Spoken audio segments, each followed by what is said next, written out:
Mensajes del padre Ottavio Michelini, como en tiempos de Noé. 9 de septiembre de 1975. El amor y el odio.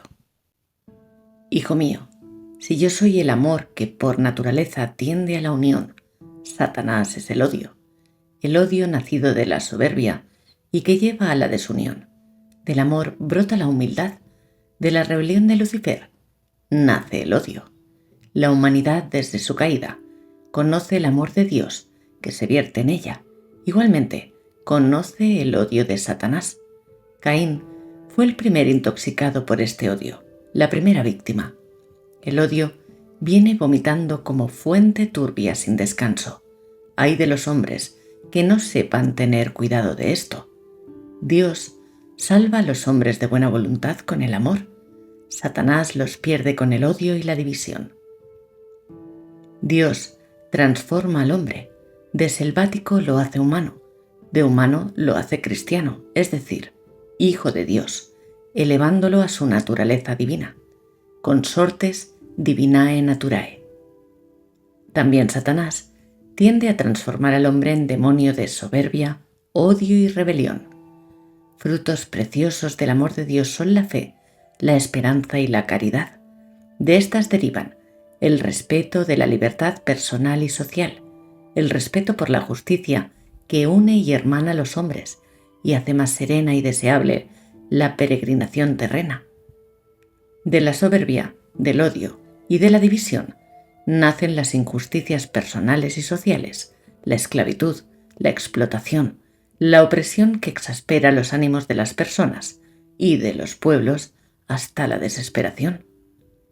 Frutos de la fe, de la esperanza y del amor son la paz en las conciencias, en las familias, la paz entre los pueblos. Son los justos, los santos y los buenos los que hacen civilizados a los hombres y ayudan al florecimiento del arte verdadero, del arte bueno, que no pervierte sino ayuda al hombre en su ascenso hacia la conquista del bien, de lo verdadero y de lo bello. Frutos del orgullo, del odio, de la división son la violencia, las guerras, la degradación de la naturaleza humana, la corrupción en todos los sectores, la perversión del arte, en pornografía y sensualidad, en la más densa oscuridad. Todo esto, hijo mío, es evidente, es claro. Las experiencias cercanas y lejanas lo confirman, pero los hombres se olvidan fácilmente. Es como si una cortina de densa niebla hubiera bajado sobre la humanidad, por lo que anda a tientas en la más densa oscuridad. En esta oscuridad van a tientas también muchos sacerdotes míos. Es fácil intuir con cuánto daño y peligro para la salvación de muchas almas. Tú no puedes comprender y abarcar con la mente la inmensa mole de mal de la que sufre mi Iglesia. Divisiones, rencores, incluso odio. Divisiones en las parroquias, divisiones y distensiones en las órdenes y en las congregaciones religiosas, en los conventos. Rebeliones abiertas desgarran mi cuerpo místico. Un cenagoso torrente que desemboca del infierno sobre la tierra, en un hervidero rebosante de herejías, obscenidades, escándalos, violencias, injusticias privadas y públicas. Hace estragos también en las almas consagradas. Oh sí, los hombres de hoy no son mejores que los hombres de antes del diluvio. Las ciudades de hoy no son mejores que Sodoma y Gomorra. Para nada han servido las muchas llamadas, para nada han servido las múltiples intervenciones mías y de mi madre. Para nada han servido los muchos castigos parciales. Los hombres de este siglo han colmado la medida, han endurecido los corazones en la iniquidad y el castigo total hubiera venido ya si no hubiera sido por la intervención de mi madre y vuestra madre, interponiéndose ella entre vosotros y la justicia divina. Y si no hubiera sido por las almas víctimas, valerosas, generosas, heroicas, inmoladas como lámparas vivientes delante de mis altares. Los habitantes de la corrupta Nínive creyeron y se arrepintieron ante las llamadas amenazadoras del profeta y así se salvaron.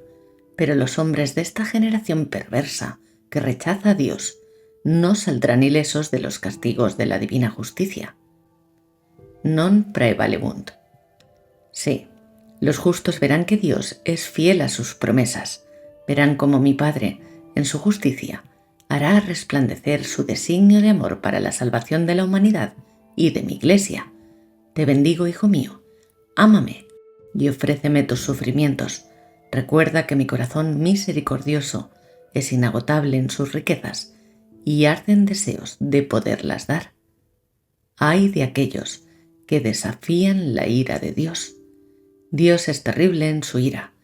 Ay de aquellos que desafían la ira de Dios, guareciéndose en la cómoda concepción de que en Dios solo hay amor y misericordia.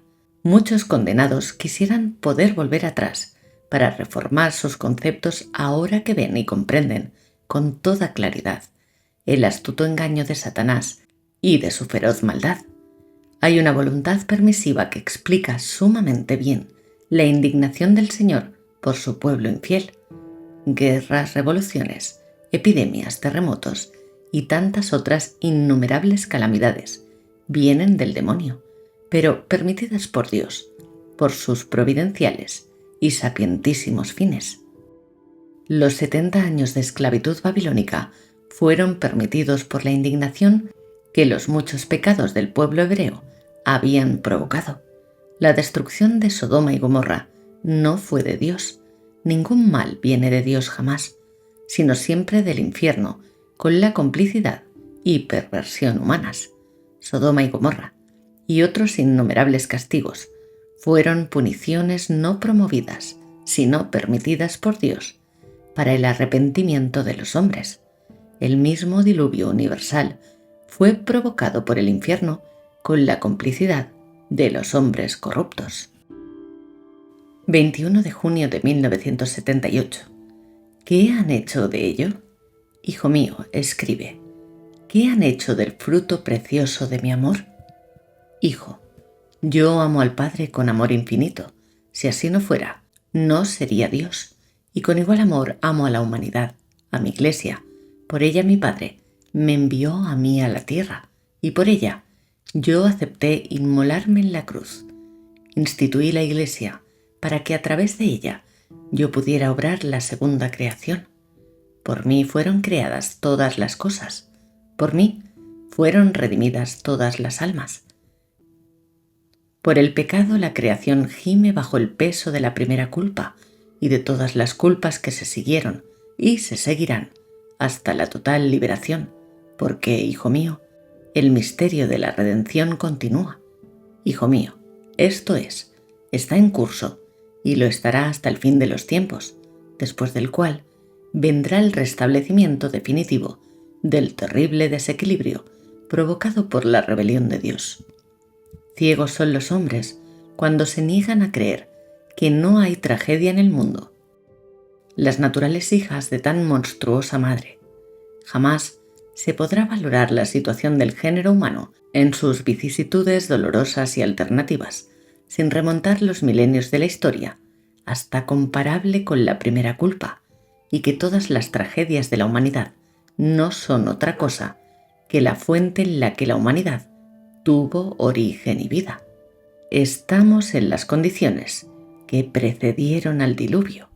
Lo que es extraño es el hecho de que esta acción de distorsionar a toda costa la verdad para sustituirla por necias teorías como la de la evolución haya encontrado una muda acogida, una tácita condescendencia en ambientes de mi Iglesia, siendo que, por el contrario, se deberían haber manifestado contra tal tentativa infame y falsificación de la verdad en defensa de la misma. En cambio, ¿cómo se la defiende? Con otras argumentaciones igualmente insensatas, se rehúsa dar fe a la autoridad de Dios, mientras se concede confianza a hombres soberbios y ambiciosos, y así, por obra de Satanás, y con el consentimiento de los hombres de la Iglesia, desde el vértice hasta la base, se extiende una capa de niebla sobre la revelación, fuente de luz y de verdad. Contaminada la fuente, también el chorro que de la fuente brota ya no es puro, y he aquí que el contagio continúa, es más, aumenta. Las distorsiones de la verdad no se cuentan ya. Hoy la confusión de las ideas en el campo teológico es tal que nada tiene que envidiar a la confusión de las lenguas en Babel. Confusión con su origen, con su historia, con sus autores y, por tanto, con sus responsabilidades y, entre ellos, abundan hombres de iglesia. Hijo, tú bien sabes que contaminadas las ideas de los hombres, antes o después, estarán contaminadas también las acciones. Así ha sido y así es. El marxismo, que ha materializado la concepción de la vida, ha destruido el concepto de la moral en el pueblo cristiano, por lo que hoy de cristiano ha quedado solamente el nombre, pero no ciertamente el hábito de vida. No es la primera vez que en la historia de la humanidad se verifica este triste fenómeno, por lo cual, y por voluntad permisiva de Dios, así como la humanidad fue destruida en casi su totalidad por el diluvio, salvo Noé con sus hijos y los hijos de sus hijos, así hoy, y puesto que las condiciones son semejantes a aquellas que precedieron al diluvio, la humanidad será destruida, hecha excepción de aquellos que el Señor ha decretado salvar, pues la humanidad ha permanecido en su inmensa mayoría, repetidamente sorda a todas las invitaciones que se le han dirigido al arrepentimiento y a la conversión. De todo se ha hecho Dios, salvo de Dios. De esta sublime realidad brota como consecuencia natural el santo temor de Dios, que hoy el hombre no solo ha conculcado y pisoteado, sino ha llegado nada menos que a organizarse sin Dios. Son pocos los que cultivan respeto a Dios, aún entre los cristianos. Baste pensar en el diluvio de blasfemias, a menudo con astucia queridas, divulgadas, enseñadas y hasta pagadas y premiadas. En otra ocasión te dije que de todo se ha hecho Dios, salvo de Dios, del dinero, de las pasiones más sucias, de la ciencia, de todo. Y, si no es esto caos, hijo mío, ¿a qué cosa se le podrá llamar caos? Tomemos otro ejemplo. Santificarás las fiestas. ¿Tú ves de qué modo se santifican hoy las fiestas?